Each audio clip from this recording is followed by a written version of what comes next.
Bonjour à tous, aujourd'hui je voulais vous parler du casque B12 Lane Splitter. Alors B12 d'abord, c'est une marque californienne, c'est une marque qui est spécialisée en fait dans les pièces pour custom, vraiment les belles pièces. C'est une marque qui est vraiment très connue aux États-Unis et je dirais qu'elle est de renommée internationale pour son design. Et ce casque Splitter Lane ne déroge pas à la règle en fait parce qu'il est magnifique comme vous pouvez le constater.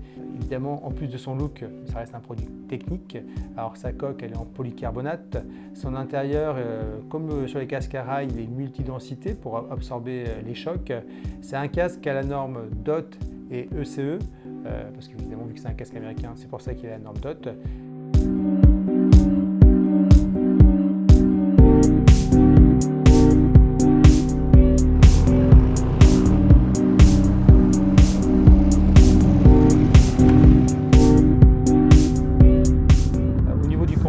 Pour avoir roulé avec, il tient bien le visage, il est très confortable.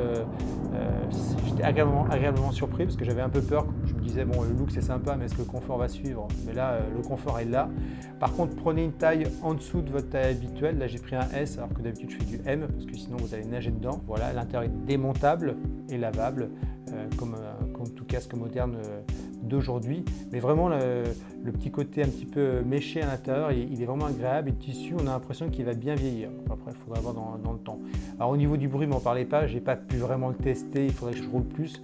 Le seul truc qui m'a un petit peu agacé, alors la visière, vous avez un champ de vision tout à fait correct. Par contre, quand vous la baissez, elle fait un petit grincement. Bon, on va dire que ça fait partie du côté vintage du casque. Au niveau aération, vous n'aurez pas de soucis. Alors, il y a les aérations, vous ne pourrez pas les fermer. Donc, c'est des grandes aérations. Il y en a une sur le devant que vous voyez qui contribue au look du casque. Et puis après, vous avez deux petites aérations sur le côté et un tout petit extracteur à l'arrière. Le casque, il est très profilé, donc l'aération arrière ne peut pas être très grande. Mais en tout cas, ça fonctionne bien. Il ventile, il n'y a pas de souci. Je dirais qu'en hiver, ce n'est pas le casque idéal parce que vu que vous ne pouvez pas fermer la ventilation, vous risquez d'avoir un peu froid. C'est vraiment un casque qui est pour le look.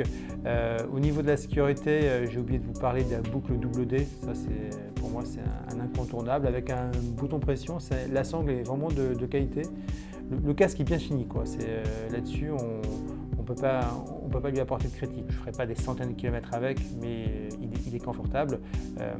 Avec un café racer, avec un custom, il va parfaitement. Avec une vieille machine comme le Jex avec lequel j'ai roulé, franchement, ça le fait. C'est un casque qui est bien situé au niveau du prix. Il est à 239, 240 € selon les décos. Bon, voilà.